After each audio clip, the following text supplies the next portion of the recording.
Good morning, students. I am Dr. Preeti Amita, SGG Government College, Associate Professor, Chemistry.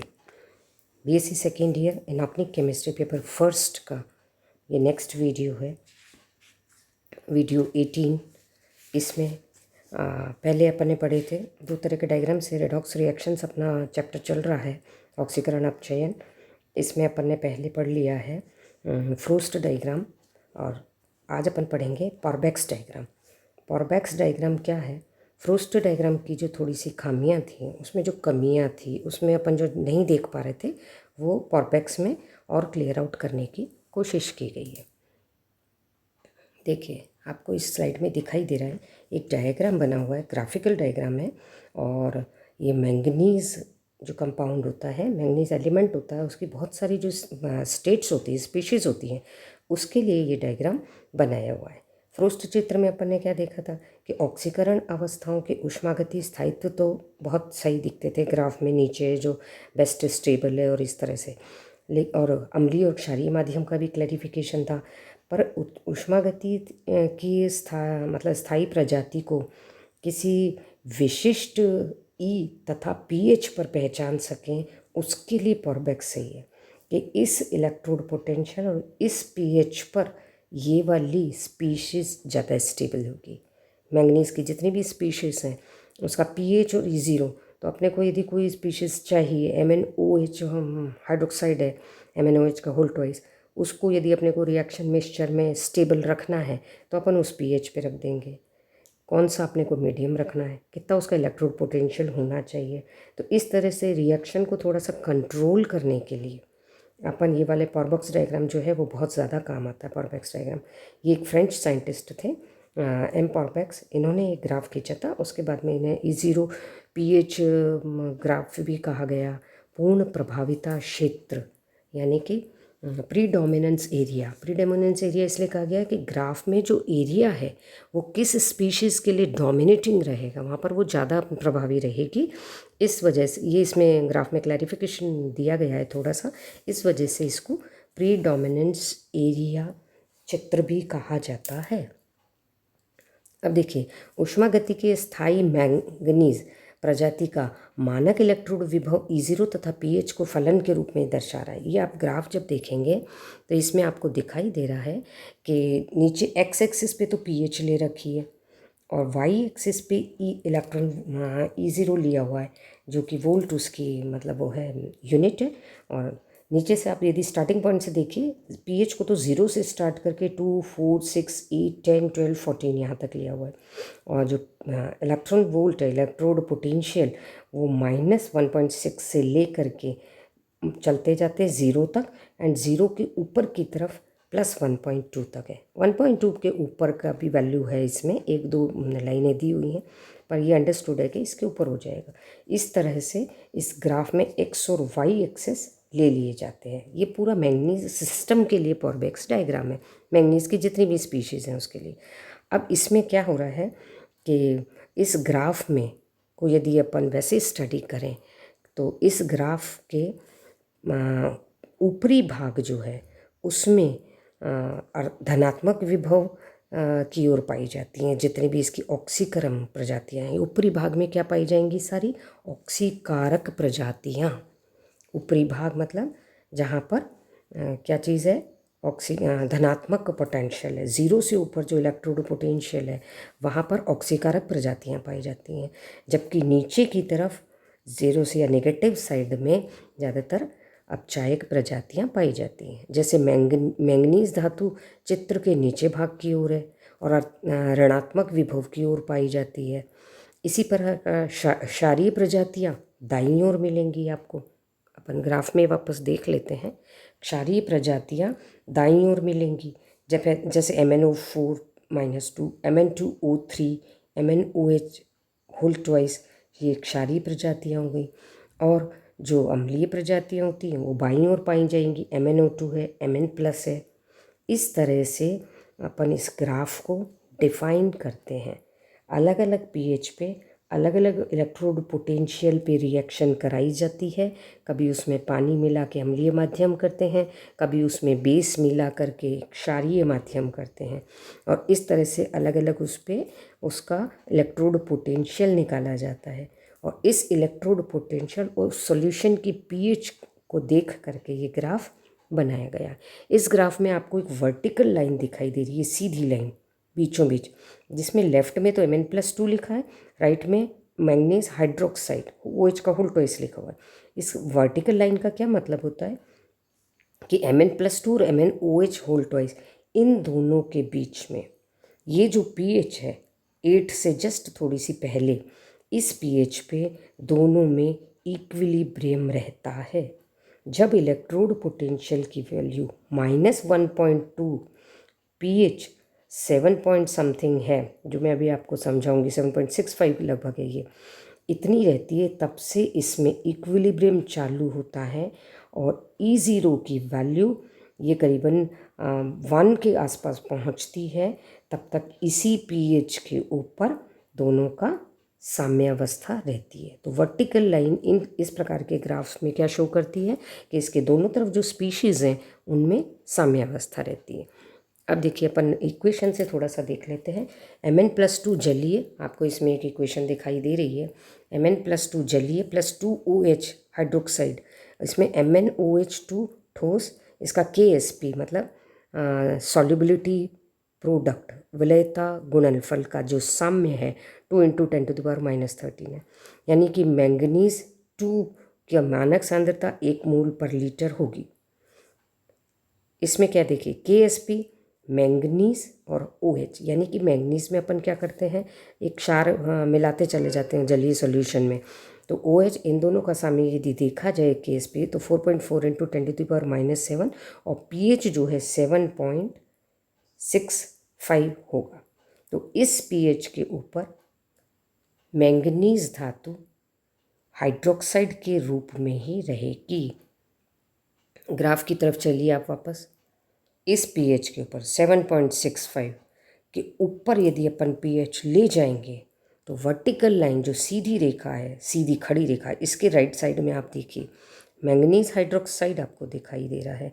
तो इस direction में केवल जैसे ही आप 7.65 pH से ऊपर करते हैं तो इसमें ये जो धातु है वो मैंगनीज हाइड्रोक्साइड के रूप में ही रहेगी। अब इसमें देखते हैं अपन कि क्षैतिज रेखाएं, जो आड़ी रेखाएं हैं, वो रेडॉक्स रूपांतरण को व्यक्त करती हैं। इसका उदाहरण मैंगनीज 2 तथा मैंगनीज आयन के मध्य का रूपांतरण है। मैंगनीज 2 में +2 में यदि 2 इलेक्ट्रॉन अपन मिला देते हैं तो Mn ठोस आ जाता है। E0 = -1.18। -1.18 कहाँ है ग्राफ में, ये आपको दिख रहा है, एक आड़ी लाइन नीचे दिखाई दे रही है आपको। ये जो आड़ी लाइन है ये क्या शो करती है कि इसके ऊपर ही मैंगनीज +2 का रूपांतरण होता है, किसमें, रेडॉक्स फॉर्म में हो जाता है। तो ये आपको क्षैतिज रेखा हो गई, वर्टिकल लाइन हो गई। अब जो टेढ़ी रेखा है इसके बारे में बात करते हैं। इसमें आप देखिए कि pH तथा विभव दोनों के ऊपर निर्भरता के कारण इन दोनों के मध्य कई सीमाएं आती है। उदाहरण के लिए मैंगनीज 4 जो है ऑक्साइड के मैंगनीज 2 आयन में अपचयन को निम्न रूप से दर्शाया है। मैंगनीज 4 क्या होता है, MnO2। लेफ्ट में टॉप पे ग्राफ में देखिए आप, MnO2 वो चलता चलता राइट साइड में MnO4-2 में कन्वर्ट हो जाता है। Mn+2 में नीचे होता है और MnO4-2 में कन्वर्ट हो जाता है। तो pH तथा विभव दोनों के ऊपर निर्भरता के कारण दोनों के मध्य बहुत सारी सीमाएं आती हैं। MnO2 जब इसमें जल में लाने लग जाते हैं, पहले तो अपन ने OH आयन बढ़ा रखा था, अब अपन क्या कर रहे हैं, इसमें H आयन बढ़ा रहे हैं। H आयन बढ़ा रहे हैं तो pH कम हो रही है, 2 इलेक्ट्रॉन निकलते हैं, वो Mn+2 जाता है।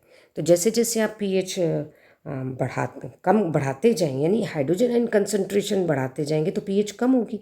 pH कम करते जाएंगे तो MnO2 जो है वो Mn+ में कन्वर्ट होता चला जाएगा।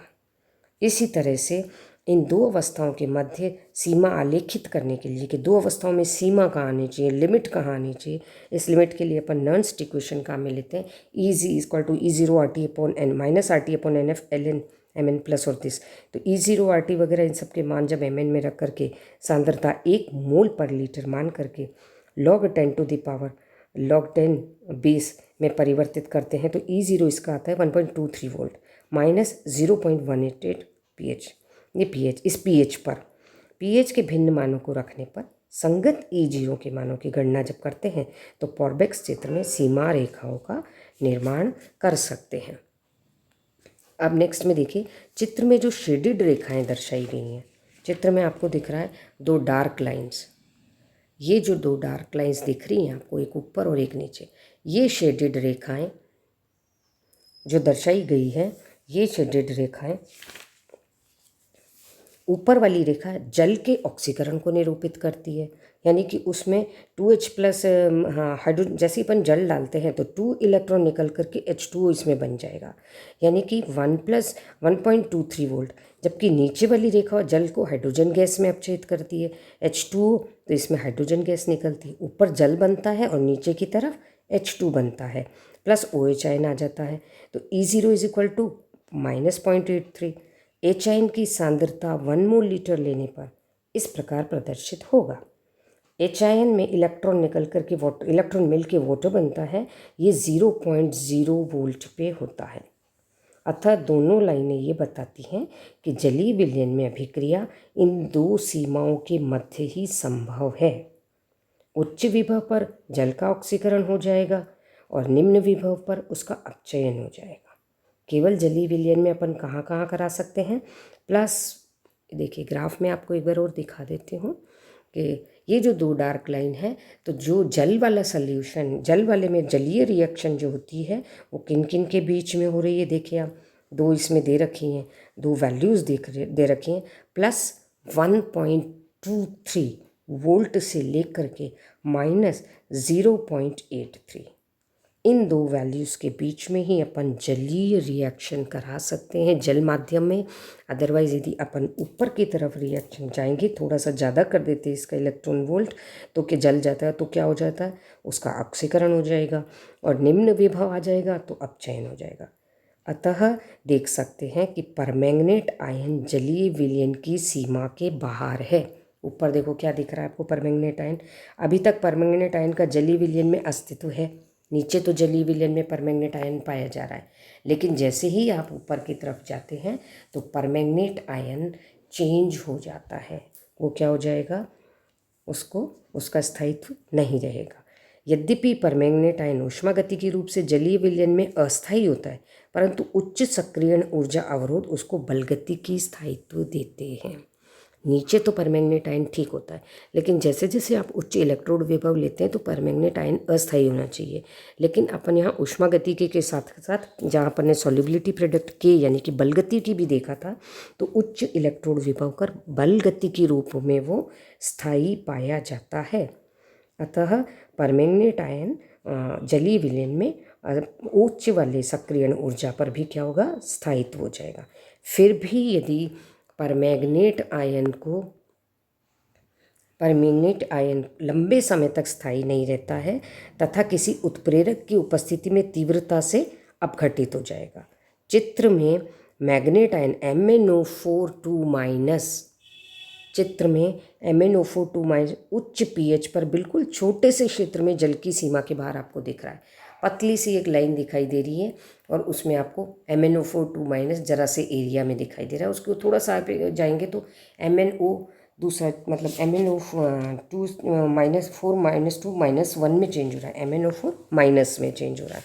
तो इस छोटे से एरिया में MnO4 उच्च पीएच पर बिल्कुल छोटे से क्षेत्र में जल की सीमा के बाहर भी है। अतः इस आयन के संश्लेषण के लिए पिघले हुए पोटेशियम हाइड्रोक्साइड में मैंगनीज ऑक्साइड का ऑक्सीकरण करना पड़ेगा। MnO2 में यदि अपन KOH मिलाएंगे, यानी कि अपन देख लो उच्च पीएच चल रही है, नीचे से 12 के ऊपर या 14 के ऊपर आपको दिखाई दे रहा है MnO4 तो उच्च पीएच पर इसमें यदि अपन OH आयन यानी कि बेस मिलाना पड़ेगा, पीएच उच्च करने के लिए अपने को OH आयन चाहिए। MnO4 टू उच्च pH करने पर जब अपन इसमें बहुत सारा OH मिलाते चले जाते, बेसिक वो करते हैं, तो ऑक्साइड पोटेशियम हाइड्रोक्साइड में मैंगनीज 4 ऑक्साइड का ऑक्सीकरण करेंगे। पॉरबेक्स चित्र के अनुसार pH तथा E की स्थितियों में मुख्य जलीय प्रजातियों को पहचानना आसान है। अतः जैसे जैसे आप तीव्रता से ये उच्च pH की तरफ जाएंगे तो MnO4-2 आपको मिल सकता है। इस तरह से आप इसमें कौन सी स्पीशीज़ पॉरबेक्स चित्र की सहायता से pH तथा E के कॉम्बिनेशन से मुख्य जलीय प्रजातियों को पहचान सकते हो, उसकी ऑक्सीकरण अवस्थाएं मिल जाएंगी, आपेक्षिक स्थायित्व मिल जाता है। ये फ्रोस्ट चित्र से ज़्यादा चीज़ें आपको बताता है कि किस pH और किस इलेक्ट्रोड विभव पर, इलेक्ट्रोड विभव को अपन कंट्रोल करने के लिए उसमें HIN बढ़ा सकते हैं, पानी का मिला सकते हैं, उसका अम्लीय माध्यम कर सकते हैं, उसका क्षारीय माध्यम कर सकते हैं, बेस डाल सकते हैं। इस तरह से अपन E को कंट्रोल करेंगे, pH को कंट्रोल करेंगे और उससे अपने को पूरा जो ग्राफ है, सारी स्पीशीज़ जो हैं उन स्पीशीज़ का पर्टिकुलर पॉइंट पता चल जाएगा कि इस पॉइंट पर, इस E और pH पर कौन सी स्पीशीज़ सबसे ज़्यादा स्टेबल है। कभी कभी इसको सरल करने के लिए कई प्रजातियों को चित्र से हटा देते हैं, जैसे मैंगनीज़ के पॉरबेक्स चित्र में मिश्रित मैंगनीज़ 2,3 Mn3O4 को सम्मिलित नहीं किया गया है। कई अन्य प्रजातियां भी इस चित्र की सीमा में नहीं आती हैं। इसी प्रकार जलीय मैंगनीज़ 3 आयन भी तभी ऊष्मागति की स्थायित्व प्राप्त करेगा जब HIN की सांद्रता लगभग 10 मोल पर लीटर होगी तथा विभव 1.5 वोल्ट होगा। तो इस तरह से अपन मैंगनीज़ की डिफरेंट तरह की प्रजातियाँ देख लेते हैं किस जगह पे होगी और इससे रिएक्शन अपनी कंट्रोल हो जाती है। Thanks to everyone. नेक्स्ट में अपन नेक्स्ट टॉपिक पढ़ेंगे। Thank you.